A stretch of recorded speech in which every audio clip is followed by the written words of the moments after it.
Okay, so let's begin. Welcome, everyone. Good morning, good afternoon, good evening, wherever you're checking in from. And welcome also if you're watching the recording. So we've got a few people here from the flight school. And what the flight school is, it's where we start to open up our wings. So that's for people that have read my book, Atlas, and they want to get together once a month and remind themselves of the tools and practice the tools together and ask questions. So, what I'm going to do today, because this is the first time that I've integrated both communities of people. So, what I'm going to do today is I'm going to give you an overview of Atlas because some of the people from the Life Book community may not have read the book. Everyone in flight school has read the book. So Atlas, for those of you that don't know, this is this was my original copy because it says not for resale, but it is for sale. So this is the book that I wrote.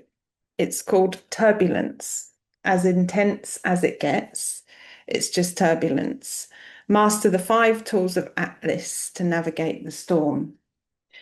So Atlas is an acronym for awareness of self, thoughts and feelings, locus of control, adventurous awakening, and sense of abundance. Now, together, the 5 tools, they're kind of like a manual for the human experience. And there is not a problem that I have found with it for myself or the clients that I work with. I haven't found a problem that can't be navigated with one of these tools. So you can learn the whole set of 5 tools, and then you've got that broader overview, and you've got every tool in your toolbook box for navigating this human experience. Or you can just focus on 1 or 2. Even with the book, you can, the book is quite small, it's quite thin. And it can actually be read in a weekend, to be honest with you. But you can even just dive into some of the chapters. Like, for example, if we look here at chapter 3, locus of control, you can read chapter 3 in probably half an hour. And then you can read the tool. So, chapter 3 is all about um, locus of control. So, that's being responsible for your thoughts, feelings, actions, perceptions. Because the moment that we blame something or someone else for our problem, then we're giving away our power. So locus of control teaches us to um, to harness our responsibility and the power that comes with that. So let me just take you through, because I jump around a little bit. Let me just take you through the 5 tools. So first of all, we have awareness of self. Now, this is within the awareness of self is the awareness anchor. And this creates distance between you and the circumstance. So this is where we instantly shift our perspective, even in the most emotionally charged situations. The second tool looks at thoughts and feelings, and we have within that we have a curiosity compass. That's the name of the tool. So the section is about thoughts and feelings. So when we feel lost, when we feel overwhelmed, when we're in that rumination loop of unwanted thoughts and feelings, we need a compass to get out. The curiosity compass guides us to determine which thoughts and feelings to pay attention to and which ones to ignore. And most importantly, how do we ignore those thoughts and feelings that don't serve us? As I said, chapter 3 is about locus of control, taking responsibility. And the tool is called the disruptor. Now, this is a very, very powerful tool for lasting change. If you have an unhealthy habit that you want to quit, or a healthy habit that you want to put into your daily life, willpower and determination alone will not be enough, even if you have the maximum amount of willpower and determination available to a human being, that's only using 5% of your mind. So we need a strategy. We need to disrupt the habits that don't serve us, and we need to harness our brain, get our brain to work for us so that we can add in the habits that do work for us. So the disruptor guides us to work with our brain, not against it, for powerful, lasting change. Chapter 4 is about adventurous awakenings. And this tool teaches you how to connect and use and be guided by your own internal compass, your own body intelligence. So our body intelligence is what orchestrated the creation and development of our whole physical form. So this is beginning with the intricate process of embryonic growth. It knows what we need. It has access to its own pharmacy. We just need to learn how to write the prescriptions. It fights off viruses, infections, it heals us from within, yet we rarely, rarely ask for its guidance. We've simply forgotten how to communicate with our own body intelligence. So this tool teaches us how to reconnect and understand our body and understand how our body is communicating to us. The fifth tool is sense of abundance. Now, there are actually, or the fifth chapter is sense of abundance, and there are two tools within the chapter. The first is what I call the three selves, and that helps us if we're feeling like we want to uncover a little bit more of what our purpose is, what lights us up, then this is a great tool. And the second part of the tool is called the pathless path. And this is a very powerful creation tool. So, like I said, the three selves is for people who are struggling to find purpose or unsure about what they want to do with their life. And this connects you with your own body intelligence that's going to provide you with insights and inspiration. With this information, you can then begin to create your life. So most people spend their whole life reacting rather than creating. I know that for those of you that are in Lifebook, you're already very used to creating the life that you want to live. And so you're kind of ahead of the game with this. But this is still so powerful because what this does is instead of having the goal out there in front of you, it brings the goal to you. And so because when we have a goal in front of us, that creates time and space. When we come from that place of the goal, then time and space don't exist anymore, and we can start to live from the goal rather than always going to the goal. So the path guides us to do just that. I use it all the time. I use all these tools every day of my life, and I have created a wonderful, wonderful life. I feel very happy. I live in quiet joy, and I'm very, very fulfilled. So that is an overview of the 5 tools. And for those of you that really want to learn more about them, buy the book. It's on Amazon and I think it's like £10. And with the book, you get at the end of each chapter, there's actually a QR code. And what that does is it takes you to a place on my website where you can listen to and download the tools. So if you would rather, and I think that's really good because it's kind of like some of them are like a little bit like a meditation. So it really goes into your subconscious, and then you can download them and you've got them for life. So £10. And it really, really works. How did I come up with Atlas is another question that I often get asked. And I'll tell you very briefly that I have been helping people with their problems for a number of years as a strategic psychotherapist and clinical hypnotherapist. And together, these two modalities work very, very well. And I have, in particular, I help people with lifestyle, like living a healthy life. So I help people improve their relationship with alcohol, improve their eating, improve their fitness, add in good habits, take away bad habits. And so I have dealt with a number of people that have had quite serious dependencies, also anxiety and depression, hopelessness.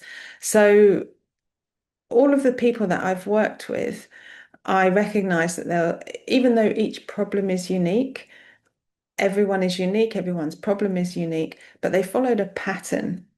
And so I was able to look at then, would there be a pattern in how I'm treating people? And indeed there was. So that's where I put together Atlas because Atlas is the framework of the therapy that I give. But it doesn't have to be therapy. It's their life skills. Problems occur when there is a skill gap.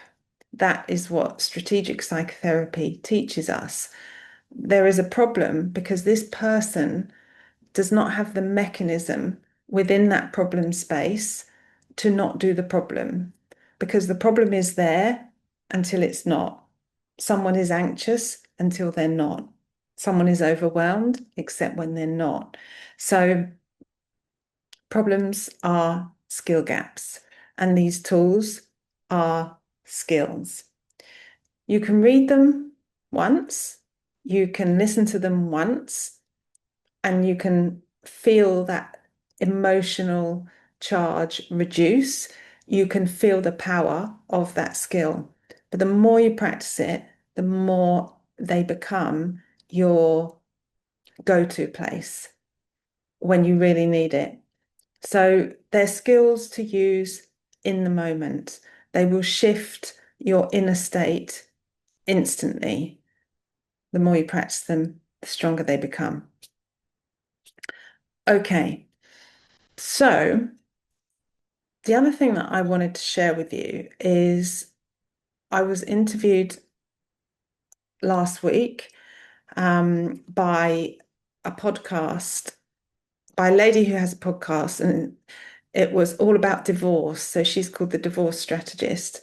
And I'm actually going to put the whole interview, it was about an hour. I'm going to put it on YouTube. It's already on her YouTube. And if you follow me on any of the socials, you may have even seen it. But she asked me a question that I'm actually going to share with you because I think it's quite useful. So she said, which of the 5 Atlas tools is most vital for someone navigating emotional chaos? She was specifically talking about divorce, or someone that is navigating emotional chaos or a challenge right now. So I thought about it and I thought, if I had to just give one of the tools to someone, which one would that be? Which one shall I highlight? And I said it would be the awareness anchor. And the reason I said this was because what the awareness anchor does is it creates distance between you and the circumstance. And that is the first thing that we need when we're in the chaos or in the rumination loop or in the sadness, in the hopelessness, in the anxiety, in the turbulence. We need to create some distance between ourselves and the thing, the circumstance.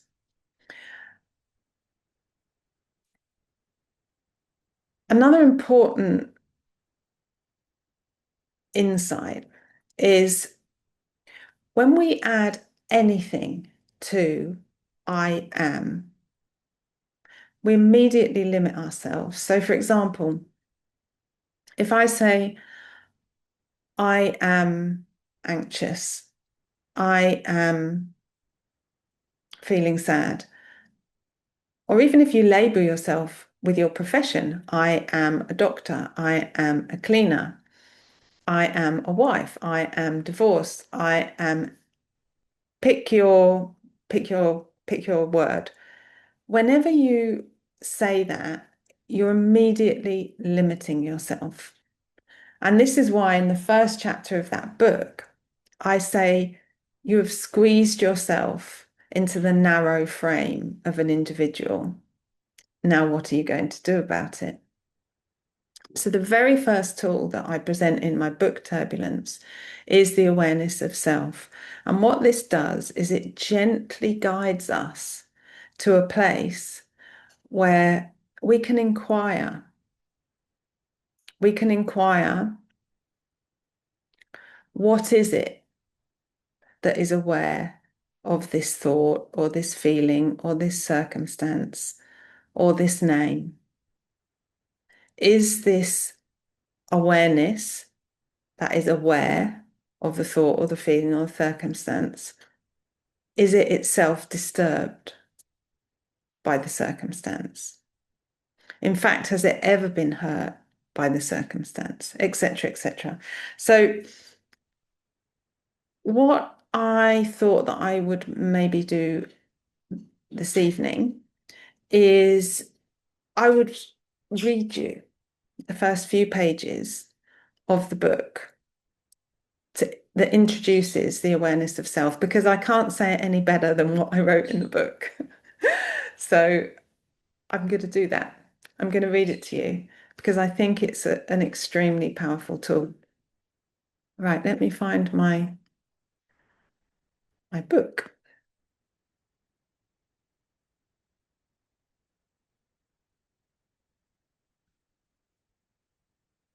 Oh, I can see some questions.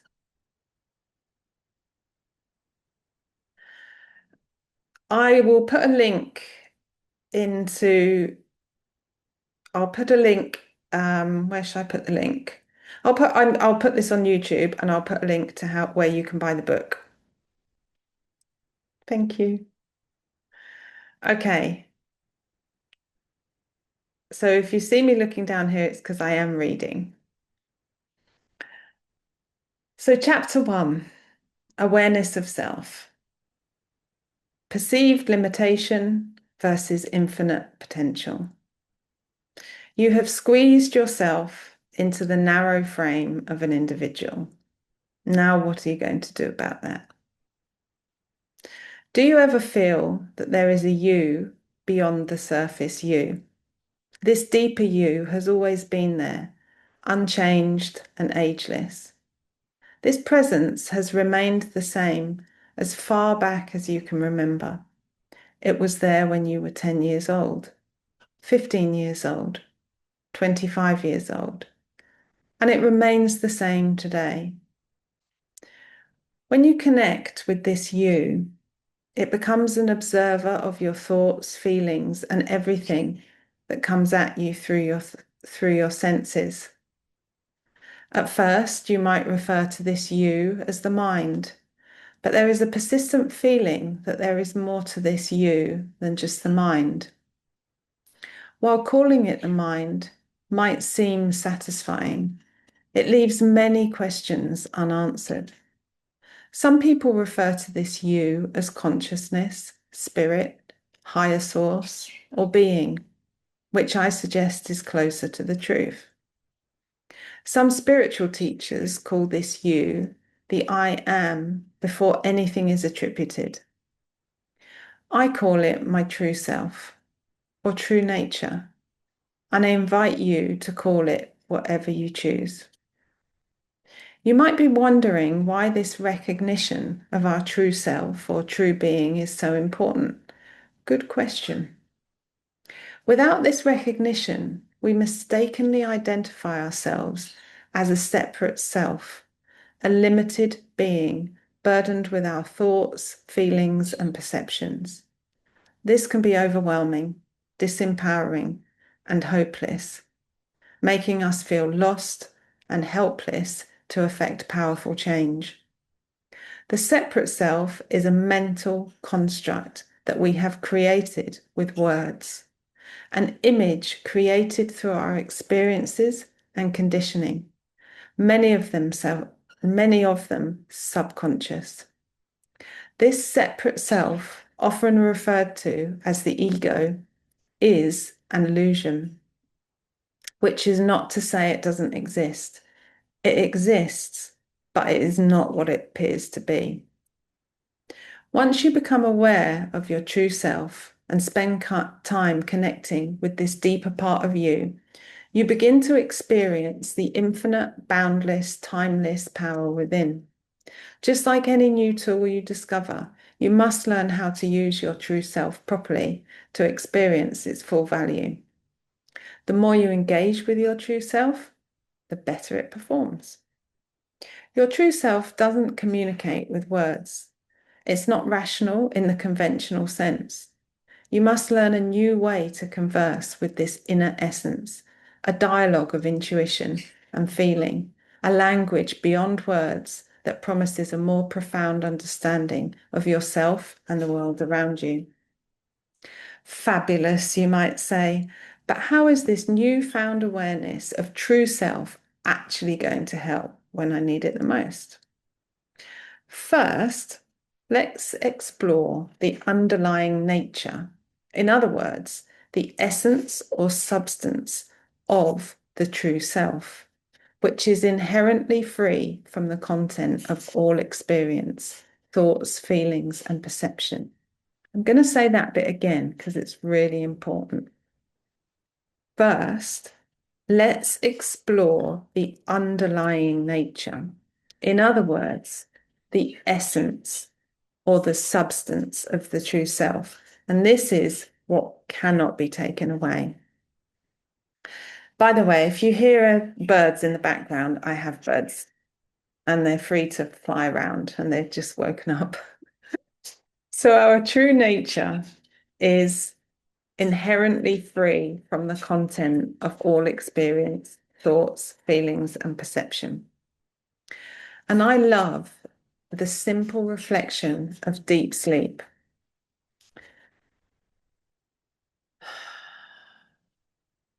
So let's just close our eyes for a moment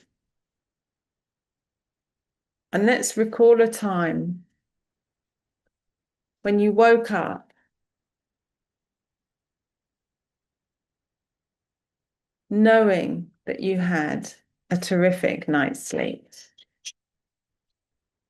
Do you remember that feeling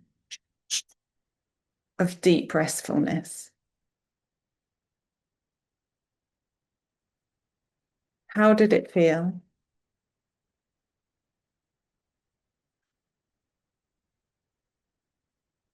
Knowing that you had a terrific night's sleep, do you remember the feeling of deep restfulness? Because that's a time where there are no thoughts and feelings. And just take a moment and maybe even write down or have a think about how you felt.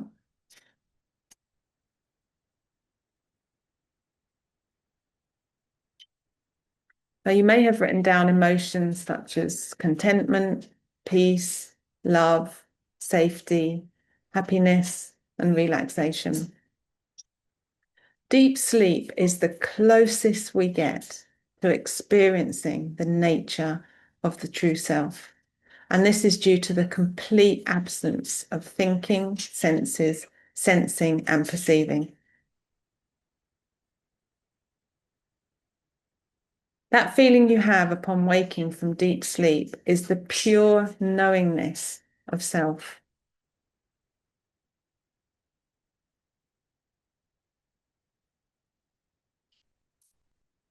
I'm going to say that again. The feeling you have upon waking from deep sleep is the pure knowingness of self. Now, Meditation is a powerful way to connect with our true self. The mind always wants something to focus on. So during meditation, we might take what we call the indirect path to our true self. And this is when we direct our attention towards an object of experience, such as a sound, a sight, could be a candle, a feeling, or breath. We do this to steady our mind and minimize the content of experience. So this is like a vehicle. So when you use a sight, a sound, the breath, a feeling, or even a mantra, this is like a vehicle to take us. It's there to distract our mind, to keep our mind busy, so that it can focus its attention on these things rather than all the thoughts and feelings. And we call this the indirect path to our true self. We do this to steady our mind and to minimize the content of experience, our thoughts and perceptions, and create space between the thoughts and space between stimulus and response, and a space to start observing our thoughts and questioning their validity, questioning our limiting beliefs. So when we quiet the conscious mind and connect with our true self, our authentic nature, we open the door to new possibilities.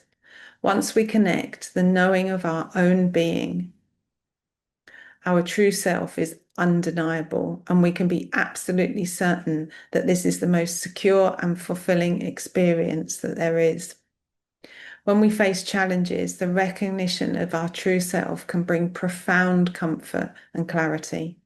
Our true being is analogous to the clear, calm blue sky in which the turbulent clouds of our thoughts and emotions form and disperse. Our true self is complete, and we are complete. And this is why it's so powerful. It's such a powerful tool because it can be experienced. You don't need to believe me. There's no belief required here. This is not spiritual. It can be spiritual, and it's what the mystics have spoken about for thousands of years. But it doesn't have to be a spiritual practice. It can be an experiential practice. And on that note, I'm going to demystify mysticism for a moment, which is in my book and which, funny enough, a lot of people have asked me about. I've been doing a lot of radio interviews and podcasts recently, and they all like me to expand on this short paragraph, so I'll read it to you. I, like many people, used to think that enlightenment or awakening was some extraordinary mystical experience that one attained as a result of effort, discipline, and years of practice. What I came to realize, though, through various teachers such as Rupert Spira, Eckhart Tolle, and Mooji, and others, is that enlightenment is in fact a fancy name for the awareness or recognition of our true self or true being.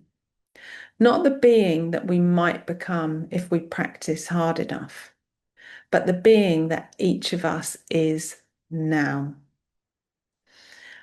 but which we do not see clearly because of its entanglement with the content of experience and our ego. For the vast majority of us, this waking up, awakening, enlightenment is actually quite boring as far as feelings go. And instead of a sudden realization, it can come as a gradual understanding that peace and happiness are the nature of our true being, and we share our being with everyone and everything. Living from this place, however, is not boring at all. It's profoundly life-changing.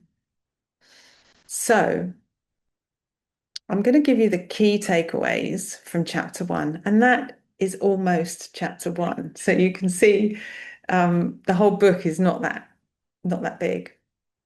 Here are the key takeaways from chapter 1. Here's how this knowledge helps navigate the storm. When difficulties arrive, they often stir up fear, rage, anxiety, hopelessness, and confusion. And by recognizing that our true self is the calm, ever-present awareness behind these thoughts and feelings, we find a stable place within us that remains untouched by life's challenges. We can therefore, at any time, connect and return to this place for comfort, peace, joy, and strength. Reduce suffering. Suffering comes from identifying with the content of experience, thoughts, feelings, and perceptions. From this, we construct a separate self, an ego, which we believe defines who we are. We create mental constructs and primordial prisons. Understanding that the content of experience is just temporary appearances on the surface of our being allows us to see them for what they are, fleeting and not defined by our true selves. They're like storm clouds in the clear sky. Empowerment.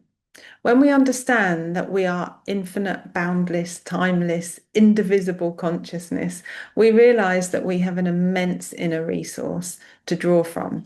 This connection empowers us, aligning our ambitions with universal consciousness, leading to increased support, synchronicities, and a sense of unity with others. Shared being and interconnectedness. Understanding that everyone and everything shares the same true being reveals a fundamental interconnectedness behind the appearance of diversity. This means that even when things appear overwhelming, we can take a moment to remember and connect to our true nature.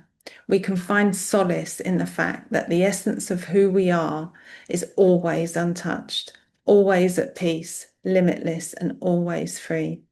When we connect with this, we feel at peace, we feel calm, hopeful, and empowered, just as we do in deep sleep. When our challenges only re-enter our consciousness upon waking.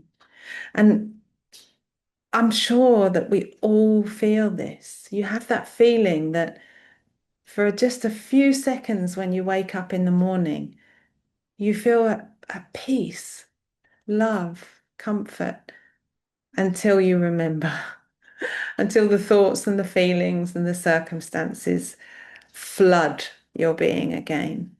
So what I'm talking to you about, what I'm teaching here, is how to connect to that space, how to connect to the space that is not colored with the illusion of limit and thoughts and feelings and circumstance. So whilst this shift in perspective doesn't necessarily change the situation, it transforms our inner experience of it, which is the first step. So that's why enlightenment, awakening, waking up, the awareness of self is not the end, it's the beginning. So let's learn together how we integrate this knowledge.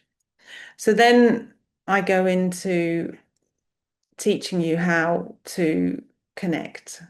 So it's a very powerful tool. It's called the Awareness Anchor. And within the book, then I teach you how to connect.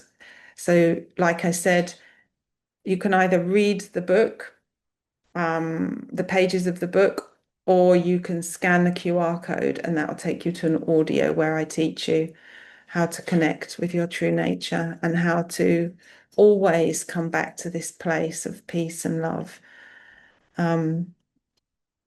So I've been speaking for 35 minutes and now I would like to, we've got 20 minutes left to share some experiences. So for those people that are watching the recording, we're going to say goodbye to you guys because this space now is for this community to come together and share their experiences of A.T.L.A.S. And we do have some live coaching that will happen. So if anyone has a particular real life problem or situation that they want to talk about and discuss, I will offer some guidance and offer a safe space in which we can explore which tools would work for you in this moment.